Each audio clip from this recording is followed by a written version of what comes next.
The federal government says foreign non-governmental organizations, banks, financial technology firms, and point-of-sale terminal operators have been linked to terrorism financing in Nigeria.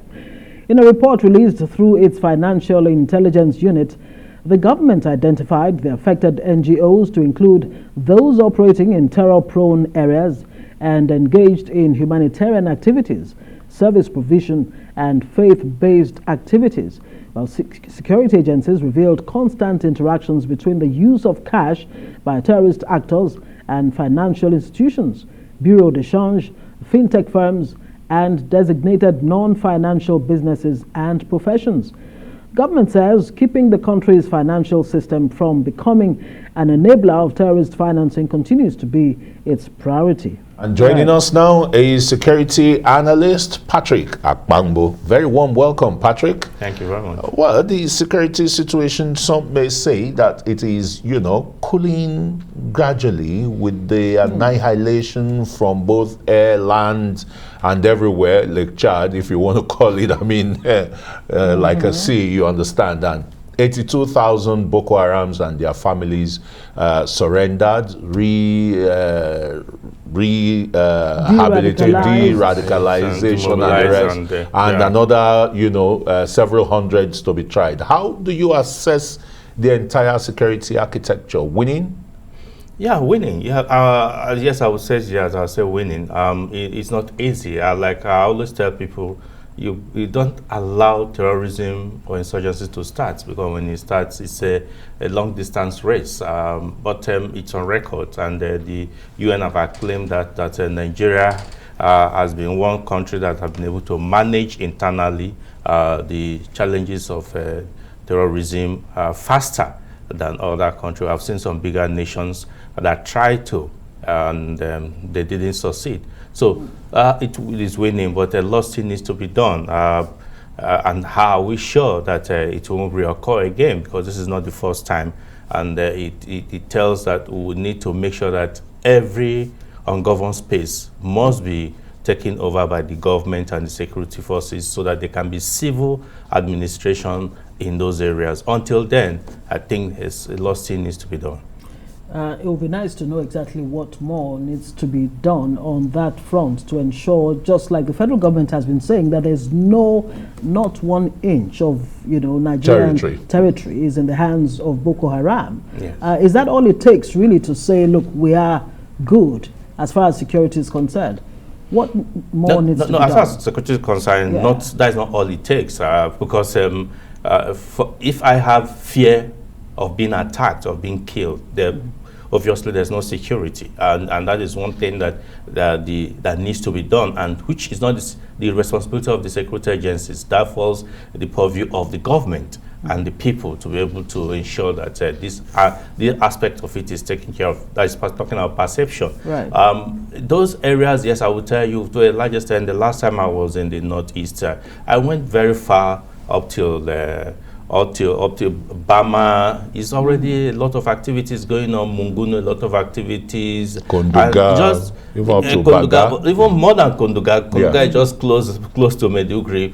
But Gudumalam and all those areas are the fringes of the Lake Chad basins, where there's a lot of commercial activities that is going on, initially being taxed by these terrorists, the fishing and all that, which they use to finance their activities. But now, as we speak, the military has taken over that, because they have been able to dredge some part of the Lake Chad itself, and they have the gunboats operating there. The Nigerian Navy has moved in. Fully represented. So now you can see what is left is for the civil police to be able to move into those areas. Remember that last month, the government of Borno State relocated most of the people back to their homes to start their lives again. And so it means that, yes, when government says no space is being occupied by this, yes, what you can still see in some of those areas is some gunshots and all that, just to show, look, we can still come. But just like Mr. President said at the Lake Chad Basin Commission meeting yesterday, that More still needs to be done. We must cut off these arms that are coming in, particularly with from Russia, Ukraine issue. So that is what needs to be done. Okay. Let's talk about the. I was just going to quickly talk about, financial.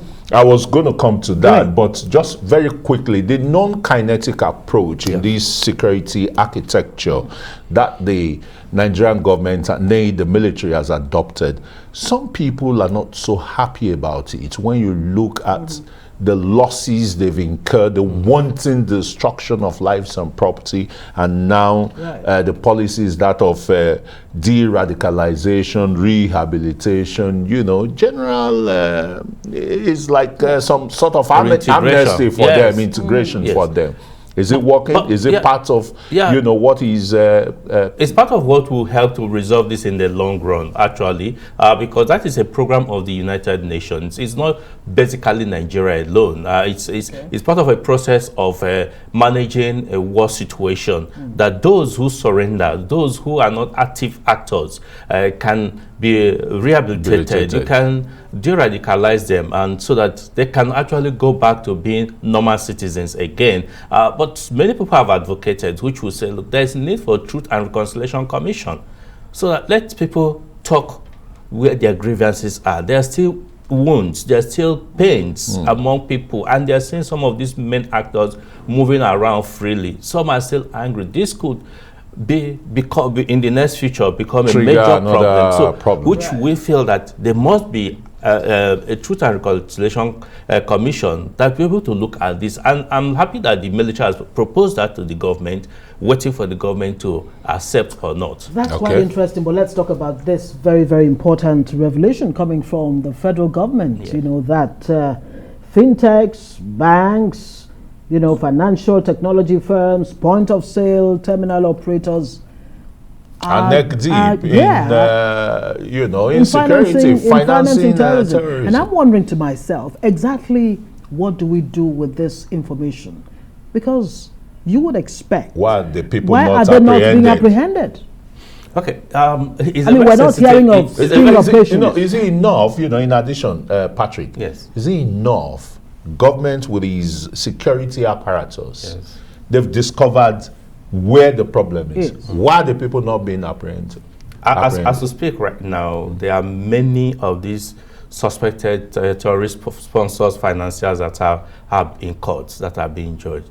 It's a very sensitive issue in the sense that we need to be able to resolve, get away, take care of the major issues, cut off the source of funding, take these people off the streets, prosecute them, because there are a lot of other international linkage to these things we are saying. Like you pointed out, there are foreign NGOs which are also aware, which are also a pipe that funds these terrorist activities. To continue with NGOs having paid, they pay rent for as much as 5, 6, 8 years. No, 20 years rent. Yes, in obviously, the intention is that they are not going to leave so they want this to continue. I'll give you two instances. What exactly could be the motive? What's the benefits? For them? A lot of there are people who call in security, will call them those who make business in war. Right. There are war economy. It's strife all over the world. Anytime there is strife, then there are people who gain from it. There are countries that are gaining from the northeast not being safe because there are a lot of fishing activities in the Lake Chad basin. As we speak, we know that some countries are benefiting from it. I remember that some few months ago, there's oil exploration in that Lake Chad basin. Some countries are interested in controlling that territory or using these non-state actors to control the territory. And uranium? And uranium, so many. That is why we're having problems, Chad, Niger, all those areas. I will give you instances. There was an incident that happened in 2016 where the Nigerian army actually declared a very popular, well-known foreign NGO, personal non-grata. Because why? They were caught delivering some materials to Boko Haram. And then some of the suspects that were arrested, they were in the same WhatsApp group with some of these so now that foreign NGOs. Government is saying that it wants to keep the country's financial system from being an enabler of terrorism financing. Yes. How best can government go about this? Yeah, I'm happy that some measures have been taken by the NFIU trying to control how funds are moved around, and they need to be able to ensure that it's enforced. People must be called to book. People must be charged. They should be speedy. Some of us have called for special courts for some of these terrorist financial, because the case has been dragging since early this year. Some of them are in court.